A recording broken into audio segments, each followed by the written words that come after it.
প্রিয় শিক্ষার্থীবৃন্দ, আশা করি আল্লাহর রহমতে তোমরা ভালো আছো। শিমুরেজা এমপি কলেজ কর্তৃক আয়োজিত অনলাইন আইসিটি ক্লাসে তোমাদেরকে স্বাগত জানাচ্ছি। আমি শামসুন নাহার, শিমুরেজা এমপি কলেজ, মৌতলা, কালীগঞ্জ, সাতক্ষীরা। আমরা গত ক্লাসে বায়োমেট্রিক সম্পর্কে আলোচনা করেছি। বায়োমেট্রিক্সের আচরণগত এবং শরীরবৃত্তীয় কিছু বৈশিষ্ট্যের উপর ভিত্তি করে নিরাপত্তা ব্যবস্থা করা সম্ভব, এ সম্পর্কে আমরা বিস্তারিত আলোচনা করেছিলাম। আজ আমরা আলোচনা করব জেনেটিক ইঞ্জিনিয়ারিং সম্পর্কে। জেনেটিক ইঞ্জিনিয়ারিং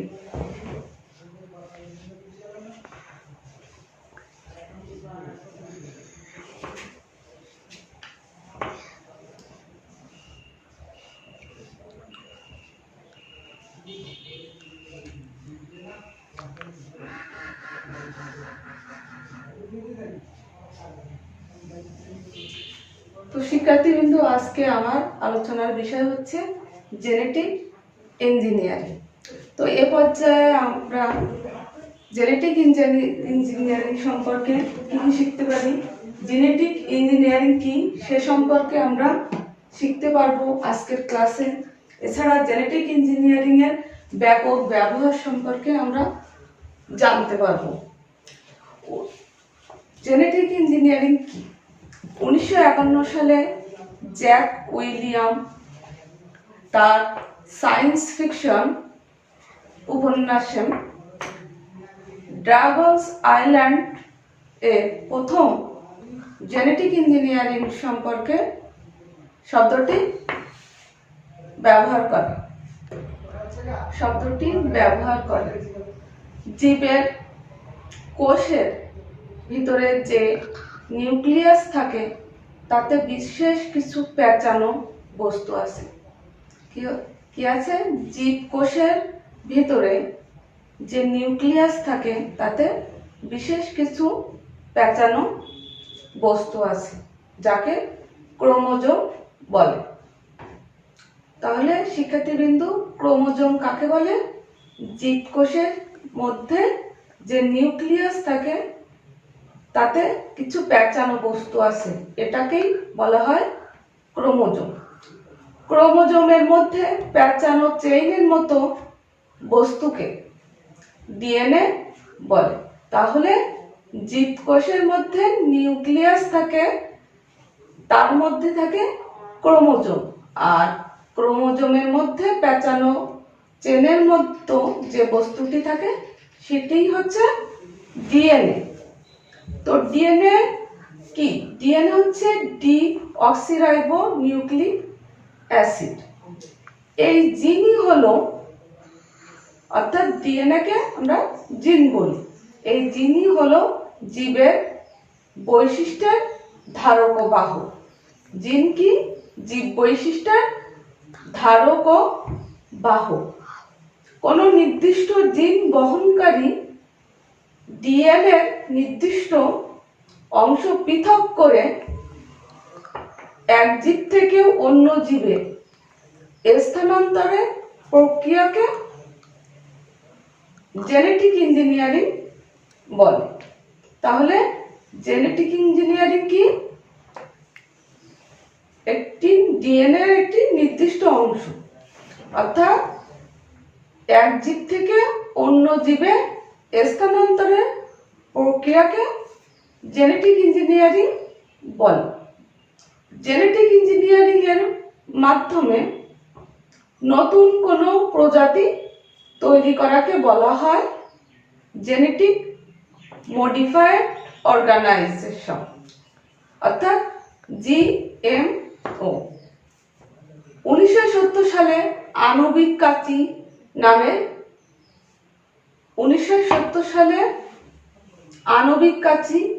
নামে সমাদিত রেস্ট্রিকশন এনজাইম আবিষ্কার করা হয়। ডিএনএ অণু কাটার কাছে এই এনজাইম ব্যবহার করা হয়। অর্থাৎ এই আণবিক কাঁচি যেটি আবিষ্কৃত হয় কি কাজে? ডিএনএ অণু কাটার কাছে। এটি আবিষ্কারের পরই জেনেটিক ইঞ্জিনিয়ারিং এর অগ্রযাত্রা শুরু হয়। কিসের অগ্রযাত্রা শুরু হয়? জেনেটিক ইঞ্জিনিয়ারিং এর অগ্রযাত্রা শুরু হয়। জেনেটিক ইঞ্জিনিয়ারিং এর বর্তমান প্রবণতা হলো জিনোম। কি শিক্ষার্থীবৃন্দ? জেনেটিক ইঞ্জিনিয়ারিং এর বর্তমান প্রবণতা হলো জিনোম বা জীবের নকশা আবিষ্কার। অর্থাৎ কোনো জীবের ডিএনএ অন্য কোনো জীবের কাঙ্ক্ষিত ডিএনএ অংশ স্থাপনের মাধ্যমে পরিবর্তন ঘটানোকে জেনেটিক ইঞ্জিনিয়ারিং বলে। আমরা অন্যভাবে কি বলতে পারি? কোনো জীবের ডিএনএ অন্য কোনো জীবের কাঙ্ক্ষিত ডিএনএ অংশ স্থাপনের মাধ্যমে পরিবর্তন ঘটানোকে জেনেটিক ইঞ্জিনিয়ারিং বলা হয়। আর যে পদ্ধতিতে জেনেটিক ইঞ্জিনিয়ারিং এর কার্য সম্পন্ন করা হয় তাকে রিকমেন্ড ডিএনএ টেকনোলজি বা জিন ক্লোনিং বলে। তো জিন ক্লোনিংটা হচ্ছে কি? প্রতিস্থাপনের মাধ্যমে করা হয়। প্রতিস্থাপনের মাধ্যমে যে রিকমেন্ড ডিএনএ টেকনোলজি কার্য সম্পন্ন করা হয় তাকে জিন ক্লোনিং বলে। উইকিপিডিয়া অনুসারে এই প্রযুক্তির মাধ্যমে এক জীব থেকে অন্য জীবের কাঙ্ক্ষিত জিনকে স্থানান্তর করা যায়। অর্থাৎ এক জীব থেকে অন্য জীবে কাঙ্ক্ষিত জিনকে স্থানান্তর করা সম্ভব। যে জীবে জিনটি স্থানান্তর করা হয় সেই জীবে কাঙ্ক্ষিত বৈশিষ্ট্য প্রকাশ পায়। অর্থাৎ কোনো বড় একটা প্রাণী থেকে জীব থেকে যদি আমরা জিনটাকে অর্থাৎ ডিএনএ অংশটাকে কেটে যদি একটি ছোট জীবে কাঙ্ক্ষিত ডিএনএ কেটে সেখানে স্থানান্তর করা হয়, রিকমেন্ড করা হয়, তাহলে ওই বড় জীবের বৈশিষ্ট্যটি ছোট জীবে প্রকাশ পাবে। এরূপ জীবকে বলা হয় ট্রানজেনিক জীব। কি বলা হয়? ট্রানজেনিক জীব। 1971 সালে বিজ্ঞানী পল বার্গ প্রথম রিকমেন্ডেড ডিএনএ অর্থাৎ অণু গঠন করেন। এজন্য পল বার্গকে জেনেটিক ইঞ্জিনিয়ারিং এর জনক বলা হয়। তাহলে শিক্ষার্থীবৃন্দ, কাকে ডিএনএ জনক বলা হয়? পল বার্গকে। পল বার্গকে জেনেটিক ইঞ্জিনিয়ারিং এর জনক বলা হয়। রুডলফ জেনিংস জেনেটিক ইঞ্জিনিয়ারিং এর মাধ্যমে একটি ট্রানজেনিক ইঁদুর তৈরি করেন। কি তৈরি করেন? ট্রানজেনিক ইঁদুর তৈরি করেন, যা বিশ্বের প্রথম ট্রানজেনিক প্রাণী। এই প্রযুক্তি ব্যবহার করে ব্যাকটেরিয়া থেকে মানব দেহে, উদ্ভিদ কোষ থেকে প্রাণী দেহে এবং প্রাণী কোষ থেকে উদ্ভিদ কোষে ডিএনএ স্থানান্তর করা সম্ভব। অর্থাৎ এই জেনেটিক ইঞ্জিনিয়ারিং অর্থাৎ ডিএনএ অণু স্থানান্তর প্রক্রিয়া আমরা কিসের মাধ্যমে করতে পারি? উদ্ভিদ কোষ থেকে প্রাণী দেহে এবং প্রাণী কোষ থেকে উদ্ভিদ কোষে। জেনেটিক ইঞ্জিনিয়ারিং এর প্রক্রিয়াকে কার্যকর করতে হলে আমাদের রিকমেন্ড ডিএনএ কিছু ধাপ আলোচনা করা আবশ্যক। প্রথমে কাঙ্ক্ষিত বৈশিষ্ট্য বহনকারী ডিএনএ নির্বাচন করা হয়। জেনেটিক ইঞ্জিনিয়ারিং অর্থাৎ ক্লোনিং প্রক্রিয়ার প্রথম কাজ হচ্ছে প্রথমে কাঙ্ক্ষিত একটা বৈশিষ্ট্য বহনকারী ডিএনএ নির্বাচন করা হয়, অর্থাৎ উদ্ভিদ কোষে ডিএনএ নির্বাচন করা হয়। তারপর নির্বাচিত ডিএনএ বহন করার জন্য বাহক হিসেবে ইকোলি ব্যাকটেরিয়া ব্যবহার করা হয়। অর্থাৎ ডিএনএ কে বহন করার জন্য বাহক হিসেবে আমরা ইকোলি ব্যাকটেরিয়াকে ব্যবহার করি। ব্যাকটেরিয়ার দেহের যে গোলাকার বস্তু দেখতে পাওয়া যায় তাকেই মূলত প্লাজমিড বলে। এই প্লাজমিডকে ডিএনএ এর সাথে যুক্ত করা হয়। কোন ডিএনএ? উদ্ভিদ কোষ থেকে যে ডিএনএ নির্বাচন করা হয়েছিল। নির্দিষ্ট রেস্ট্রিকশন এনজাইম ব্যবহার করে নির্বাচিত ডিএনএ হতে একটি ডিএনএ অংশ কেটে নেওয়া হয়। কর্তনকৃত ডিএনএ খণ্ডকে লাইগেজ এনজাইম প্রয়োগ করে। কিসে প্রয়োগ করে? লাইগেজ এনজাইমে প্রয়োগ করে। প্লাজমিডকে ডিএনএ এর যথাস্থানে প্রতিস্থাপন করা হয়, অর্থাৎ যে অংশ থেকে কেটে নেওয়া হয়েছিল সেই অংশে প্রতিস্থাপন করা হয়। পরিবর্তনকৃত প্লাজমিড ডিএনএ কে রিগমেন্ট বলে। অনুকূল পরিবেশ সৃষ্টির মাধ্যমে রিগমেন্ট ডিএনএ অণুকে পোষক ব্যাকটেরিয়ার দেহে প্রবেশ করানো হয়। রিগমেন্ট ডিএনএ ব্যাকটেরিয়াকে কালচার মিডিয়ার মাধ্যমে সংখ্যা বৃদ্ধি করানো হয়। এভাবে পোষক দেহ রিগমেন্ট ডিএনএ সৃষ্টি হয়।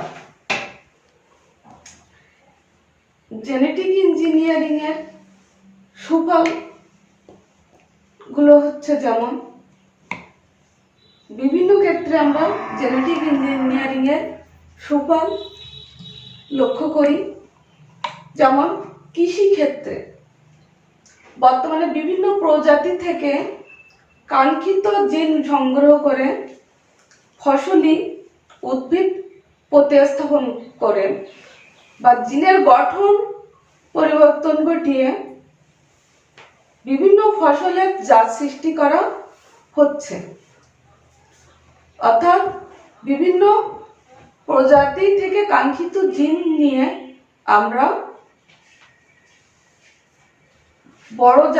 বড় জাত তৈরির জন্য এই জেনেটিক ইঞ্জিনিয়ারিং এর অর্থাৎ ক্লোনিং কার্য সম্পন্ন করছি।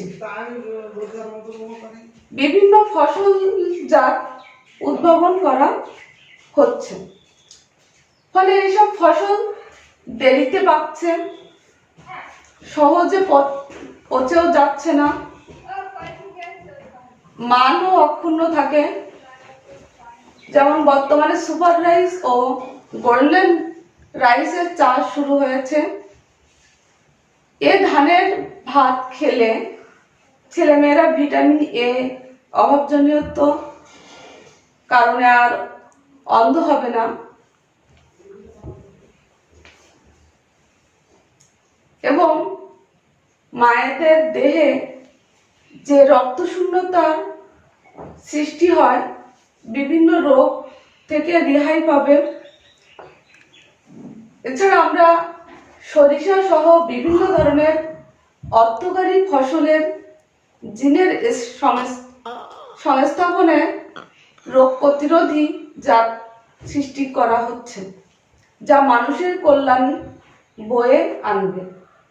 অর্থাৎ দেখা যাচ্ছে আমরা কৃষিক্ষেত্রে বিভিন্ন ফসল আমরা মৌসুম ছাড়াও বিভিন্ন মৌসুমেও পেয়ে থাকি।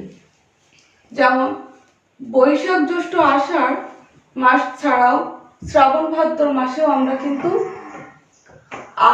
পাকা আম পাচ্ছি, এবং এই আমের গুণগত মানও ভালো, পুষ্টিকর এবং সহজে এগুলো পচে না। অনেক সময় আমরা মনে করি এগুলো মনে হয় ফরমালিন দিয়ে তৈরি, তো দেখা যাচ্ছে ফরমালিন ছাড়াও কিন্তু জেনেটিক ইঞ্জিনিয়ারিং এর মাধ্যমে আমরা এই ধরনের ফলগুলো অন্য মৌসুমে পাচ্ছি। এছাড়া দেখা যাচ্ছে শীতকালীন বিভিন্ন শাকসবজি আছে, যেমন আমরা বলি ফুলকপি। বর্তমান সময়ে আমরা ফুলকপির পাশাপাশি ফুলকপিরই মতোই আর রকমের কপি আমরা পাচ্ছি, সেটা হচ্ছে ব্রোকলি। এটা কিন্তু ফুলকপির একটা নতুন, ফুলকপি থেকে নেওয়া, অর্থাৎ ফুলকপি থেকে ক্লোনিং করে আমরা নতুন একটি জাতের ফুলকপি তৈরি করছি। এছাড়া চিকিৎসা ক্ষেত্রেও আমরা জেনেটিক ইঞ্জিনিয়ারিং এর প্রভাব লক্ষ্য করছি। চিকিৎসা ক্ষেত্রে ইকোলি ব্যাকটেরিয়া থেকে ইনসুলিন তৈরি, ইস্ট থেকে হরমোন তৈরি ছাড়াও ভাইরাস জনিত রোগ, এইডস, ক্যান্সার ইত্যাদি চিকিৎসার জেনেটিক ইঞ্জিনিয়ারিং এ ব্যবহৃত হচ্ছে। অর্থাৎ আমরা রিগমেন্ট ডিএনএ ধাপে যেমন ইকোলি ব্যাকটেরিয়া থেকে প্লাজমিড নিয়ে পোষক দেহে প্রবেশ করেছিলাম, ঠিক তেমনি চিকিৎসা ক্ষেত্রেও কিন্তু ইকোলি ব্যাকটেরিয়া থেকে ইনসুলিন তৈরি সম্ভব হচ্ছে। ভাইরাস জনিত রোগ, এইডস, ক্যান্সার ইত্যাদি চিকিৎসাও কিন্তু জেনেটিক ইঞ্জিনিয়ারিং এর মাধ্যমে সম্ভব হচ্ছে। জিন প্রযুক্তি ব্যবহার করে ভ্যাকসিন উৎপাদন করা হচ্ছে। ভ্যাকসিন আমরা কিভাবে তৈরি করছি? জিন প্রযুক্তি ব্যবহার করে, ফলে মানুষ বিভিন্ন শারীরিক জটিলতা থেকে রক্ষা পাচ্ছে। দুগ্ধজাত দ্রব্য তৈরিতে আমরা জেনেটিক ইঞ্জিনিয়ারিং ব্যবহার করছি, অর্থাৎ ক্লোনিং প্রক্রিয়া ব্যবহার করছি। অর্থাৎ গবাদি পশুতে শুধু দুধের উৎপাদন বৃদ্ধিও জেনেটিক ইঞ্জিনিয়ারিং এর সরাসরি ব্যবহার রয়েছে। অর্থাৎ একটা গরু থেকে আমরা 4 থেকে 5 কেজি দুধ পেতে পারি, কিন্তু জেনেটিক ইঞ্জিনিয়ারিং এর মাধ্যমে আমরা সেটা 4 থেকে 5 থেকে আমরা প্রায় 15-16 লিটার দুধ পর্যন্ত আমরা নিতে পারছি। এটি কিন্তু জেনেটিক ইঞ্জিনিয়ারিং এর মাধ্যমে সম্ভব হচ্ছে। এছাড়া ফরেনসিক টেস্টের ক্ষেত্রেও কিন্তু আমরা জেনেটিক ইঞ্জিনিয়ারিং এর মাধ্যমে আমরা টেস্ট করছি, যেমন রক্ত, মূত্র, অশ্রু, লালা ইত্যাদি ডিএনএ অথবা অ্যান্টিবায়োটিক থেকে ফরেনসিক টেস্টের মাধ্যমে অপরাধীকে শনাক্ত করা যায়।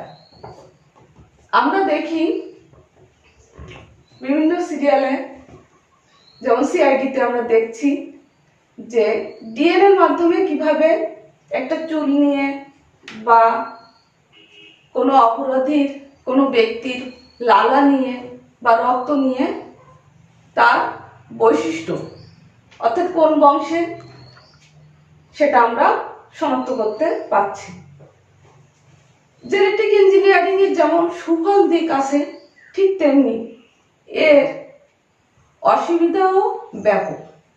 অর্থাৎ এর ব্যবহার বিধিতে যদি সামান্য ত্রুটি থাকে, তাহলে বড় রকমের বিপর্যয়ের সম্মুখীন হতে হয়। যেমন রিগমেন্ট ডিএনএ যদি কোনো কারণে ক্ষতিকর হয়ে পড়ে, তাহলে এর প্রভাবে জীবজগতে বিপর্যয় নেমে আসতে পারে। অর্থাৎ আমরা জেনেটিক ইঞ্জিনিয়ারিং এর প্রক্রিয়াকরণ একমাত্র রিকম্যান্ড ডিএনএর মাধ্যমেই ঘটাতে পারি। রিকম্যান্ড ডিএনএ তৈরির ধাপসমূহের মধ্যে যদি কোনো রকম অসঙ্গতি থাকে তাহলে জীবজগতে বিপর্যয় নেমে আসতে পারে। ডিএনএ যদি ক্ষতিকর বা বিষাক্ত প্রোটিন সংশ্লেষণ অর্থাৎ ডিএনএ যদি ক্ষতিকর বা বিষাক্ত প্রোটিন সংশ্লেষণ করে তাহলে ক্যান্সার সহ বিভিন্ন নতুন রোগ সৃষ্টি হতে পারে। এছাড়া যদি কোষে প্রবিষ্ট অ্যান্টিবায়োটিক রেজিস্ট্যান্ট জিন কোনো রোগ সৃষ্টিকারী ব্যাকটেরিয়া স্থানান্তরিত হয় তাহলেও অ্যান্টিবায়োটিক ব্যবহার করে ওই রোগ জীবাণু দমন করা কখনোই সম্ভব হবে না। তো আমরা দেখলাম যে জেনেটিক ইঞ্জিনিয়ারিং এর ক্লোনিং পদ্ধতি প্রক্রিয়া মাধ্যমে আমরা বিভিন্ন ক্ষেত্রে নানাবিধ সুফল পাচ্ছি, কিন্তু রিকম্যান্ড ডিএনএ তৈরির ধাপের ত্রুটির কারণে আমাদের জীবজগতে বড় রকমের বিপর্যয় ও নেমে আসতে পারে। তো জেনে রাখো শিক্ষার্থীবৃন্দ, জেনেটিক ইঞ্জিনিয়ারিং এর জন্য যে পদ্ধতি প্রয়োগ করা হয় তাকে কিন্তু রিকম্যান্ড ডিএনএ টেকনোলজি বলে। জেনেটিক ইঞ্জিনিয়ারিং এর ধাপগুলো আমরা আলোচনা করলাম। এ পর্যায়ে আমরা আমাদের ক্লাস এখানেই শেষ করছি। সবাই ভালো থেকো, সুস্থ থেকো, ধন্যবাদ।